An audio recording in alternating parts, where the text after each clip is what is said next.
तो आज दोस्तों फिजिक्स का इम्पोर्टेंट क्वेश्चन करते हैं। कूलाम का नियम लिखिए व इसे सिद्ध कीजिए। तो ये करते हैं। तो सबसे पहले अपन क्या करते हैं, कूलाम का नियम लिख लेते हैं, फिर इसको समझेंगे। ठीक है, कूलाम का नियम। कूलाम का नियम क्या होता है कि दो बिंदु आवेशों के मध्य लगने वाला आकर्षण या प्रतिकर्षण आकर्षण या प्रतिकर्षण क्या होता है, बल। जो बल होता है ना, बल उन दोनों आवेशों के परिणाम के गुणनफल के अनुक्रमानुपाती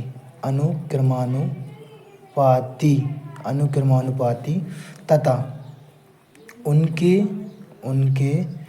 बीच की दूरी के वर्ग के व्युत्क्रमानुपाती ये ता और ये ती, ठीक है ना, व्युत्क्रमानुपाती होता है। यह है कूलाम का नियम। तो इसे समझने के लिए पहले एक चित्र पाड़ते हैं। थोड़ा सा क्या है कि ये ऐसा क्या कुछ नहीं है, Q1 ये आवेश है। आवेश को Q से प्रदर्शित करते हैं, इसलिए मैंने Q1 ले लिया। दो आवेश हैं इसलिए Q1, इसको Q2 और बीच की दूरी होती है R। ठीक है, इस नियम को सिद्ध भी करेंगे। ये हो गया कूलाम का नियम। अब इसको सिद्ध करना है, तो सिद्ध करने के लिए पहले अपन इसको समझेंगे। क्या होता है कि उन्होंने बोला दो बिंदु आवेशों के मध्य लगने वाला आकर्षण या प्रतिकर्षण बल। दो बिंदु हो गए Q1 और Q2। तो दो बिंदु आवेशों के मध्य लगने वाला आकर्षण होता है कि पास आना किस चीज़ को क्या होता है, आकर्षण। और प्रतिकर्षण क्या होता है, किसी वस्तु का दूर जाना। तो क्या होता है प्रतिकर्षण। दो बिंदु आवेशों के मध्य लगने वाला जो बल है उसका आकर्षण या प्रतिकर्षण बल उन दोनों आवेश यानी Q1 और Q2, उन दोनों आवेशों के परिणाम करेंगे। इसके बाद गुणनफल। उन दोनों आवेशों का परिणाम मतलब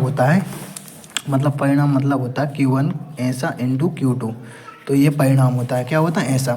तो आवेशों के परिणाम क्या बोल दिया अपन ने कि Q1 और Q2 मतलब क्या बोला है कि उन दोनों आवेशों के परिणाम के गुणनफल उनका इंटू करना है। मतलब गुणनफल यानी इंटू करना है। गुणनफल के अनुक्रमानुपाती। अनुक्रमान मतलब ये ऐसा होता है। चलो मैं इसको बता ही देता हूँ, पहले इसको सॉल्व करते हैं। उन दोनों ने बोला था, ठीक है ना। तो क्या करते हैं अपन यहाँ पर माना दो बिंदु का आवेश क्या है, Q1 व Q2 है। ये दोनों आवेश है ना, दोनों आवेश हैं। ठीक है, दोनों आवेश ले लिए हैं। तथा क्या माना है, उनके बीच की दूरी मानी है ना R, बीच की दूरी R हो। तब क्या करेंगे, तो बीच की दूरी R है तो क्या करेंगे, तब लिख दो या तब तो लिख दो, तो तब लिख दो। ठीक है, तब इसको तब कर लेना। तब उन आवेश पर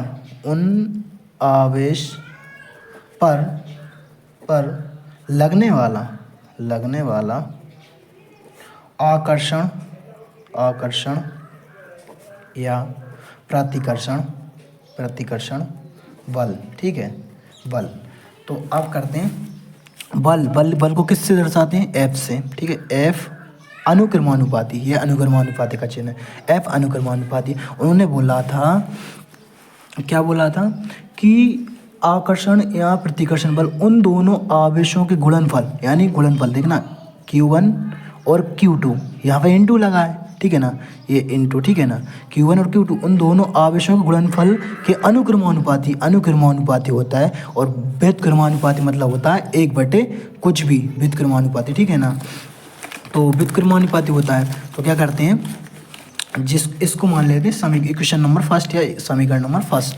अब सेकंड बनाते हैं। क्या बनेगा सेकंड, ये बनेगा सेकंड।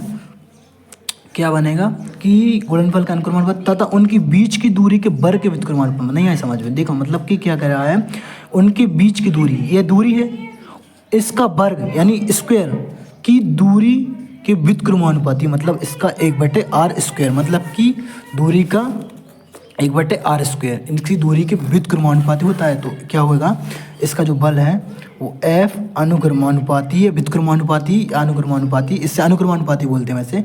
अब व्युत्क्रमानुपाती मतलब r², ये हो जाएगा, ठीक है ना। तो इसको मान लेते हैं सेकंड समीकरण। अब क्या बोलते हैं, समीकरण फर्स्ट व सेकंड से लिख दो, ठीक है, से समीकरण फर्स्ट व समीकरण सेकंड से क्या करेंगे, इन दोनों को जोड़ देंगे। F कॉमन है, F ले लिया, अनुक्रमानुपाती कॉमन है, मतलब कॉमन मतलब इन दोनों में है, ठीक है ना। तो Q1 Q2 और बटे में r², ठीक है। ये समझ नहीं आया ना, तो देखो F ये है अनुक्रमानुपाती दोनों का ये, और ये Q1 Q2 और बटे में r², ठीक है ना। ये कर दिया। तो अब क्या करते हैं, अनुक्रमानुपाती का चिन्ह हट जाएगा, ठीक है ना, k नियतांक आ जाएगा, Q1 Q2 r², जहाँ k क्या है, k एक नियतांक है, ठीक है ना, नियतांक है, ठीक है, नियतांक है जिसका मान, जिसका वायु या निर्वात में क्या होता है, मान क्या होता है कि k = 1/4πε0 होता है। बस आपको ये याद करना पड़ेगा, k बराबर क्या होता है, 1/4πε0। तो k की जगह पे क्या रख देंगे, ये रख देंगे, ठीक है ना। इसको इक्वेशन नंबर चलो थर्ड मान लेते हैं, 3, ठीक है ना। समीकरण 3 में k का मान क्या करेंगे, रखने पर k का मान रखते हैं F = k का मान क्या है, 1/4πε0 और Q1 Q2 r², ये हो गया। तो यही था कूलाम का नियम, ये आ गया कूलाम का नियम, ठीक है। ये इसको अपन ने सिद्ध भी कर दिया और लिख भी दिया, ठीक है ना। तो आप क्या बोलते हैं कि F बराबर 1/4πε0 Q1 Q2 r²। तो यही था दोस्तों कूलाम का नियम। अच्छा लगा हो तो वीडियो को लाइक करना। Thank you.